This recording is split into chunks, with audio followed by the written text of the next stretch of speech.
దగ్గరకొచ్చుడుతోని అన్ని పార్టీలల్లా జంపింగ్లు ఎక్కువ అవుతున్నాయి. ఉల్లా దీంట్లోకెళ్ళి దాంట్లోకెళ్ళి దీంట్లకు దుంకుడు ఇప్పుడు కామనే కదా. అయితే గట్లనే పక్క పార్టీల ఓడిపోయి అధికార పార్టీకి సూటి పెట్టిన ఒక నాయకునికి అక్కడ ఎమ్మెల్యే చూడుర్రి ఎట్లా సురుకు పెట్టిండో.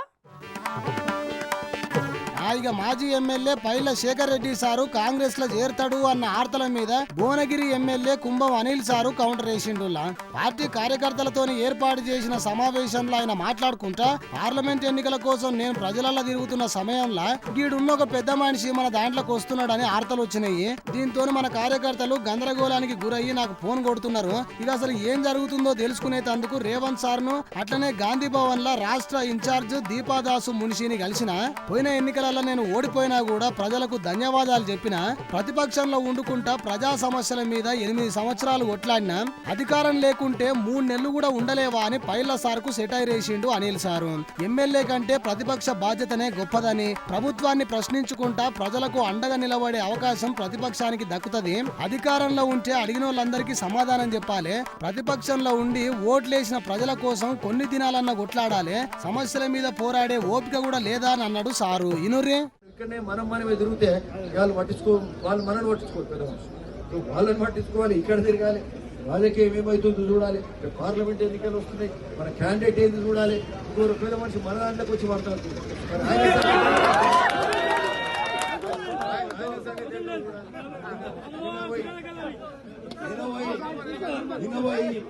ముఖ్యమంత్రి గారు కలిసిన సార్ అన్న మాది ఏంటి పరిస్థితి, ఇదేంటి మా వాళ్ళు పరేషాన్ అవుతున్నారు, కింద మీద అవుతున్నారు, మరి ఇదేంటి కథ అంటే నేను పోయి మాట్లాడకపోతే అంటే ఇన్ని దిక్కులు ఆలోచించాలి.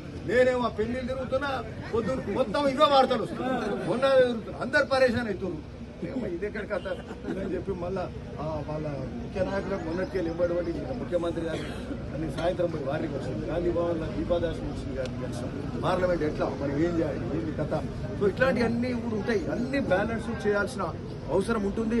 సరే ఏదేమైనప్పటికీ సరే ఇప్పుడు ఎట్లుండాలంటే ఓడిపోయిన వ్యక్తులు ఎవ్వరని అంటే ఇంతో అంతో తెలిసిన వాళ్ళు అయితే పెద్ద మాటలు మాట్లాడాలని మనం పోయినసారి ఓడిపోతే ఏం చేసినాం, అరే మాకు 62,500 ఓట్లు వేసిర్రా, చాలా సంతోషం, ధన్యవాదాలు అని చెప్పలే దావత పెట్టుకొని తెల్లారికెళ్ళి ఊర్లు తిరుగుకుంటూ పోయి కార్యకర్తలకు మేము ఉన్నామండి 8.5 ఏళ్ళు తిరిగినాం. పదవి అరే 3 నెలలు తిరగాలి రానే పదవి లేకుండా లేదా మీకు తెలుసో లేదో నా అనుభవం చెప్తున్నా. నేను ఎమ్మెల్యే ఎంతో గొప్పను, ప్రతిపక్ష నాయకుడు అంతే గొప్ప. ప్రతిపక్ష నాయకుడు ఎంత గొప్ప అంటే జనంలో ఉంటాడు, జనం కోసం కొట్లాడవచ్చు. అధికారంలో ఉన్నాడు ఏంటంటే ఎంతసేపు అడిగిన జవాబు చెప్పాలి, మనం కొట్లాడి. అరే జనం తరఫున కొట్లాడండి, కొద్ది రోజులు కొట్లాడే ఓపిక లేకపోతే ఎట్లా. సమస్యల మీద పోరాడాలి. మాకు మూసి నీళ్లు స్వచ్ఛమైన నీళ్ళు రావాలి, మాకు కాలువలలో నీళ్ళు రావాలి, మంచినీళ్ళు కావాలి, అడగాలి కదా. నిమ్స్ కోసం కొట్లాడాలి, పాదయాత్రలు ఇవన్నీ ఎట్లా చేసినాం ఆ రోజు. మనం ఎన్ని చేసినాం, 9-8 ఏళ్ళు పని చేసినాం అంటే. అయితే ఆ రోజు ఇంతమంది కార్యకర్తలు బలం చూసుకొని, ఒక నిమిషం అమ్మా, ఈ కార్యకర్తలు వీళ్ళంతా ఈ బలం చూసుకొని అంటే చాలా సంతోషం, ధైర్యంగా ఉండేది.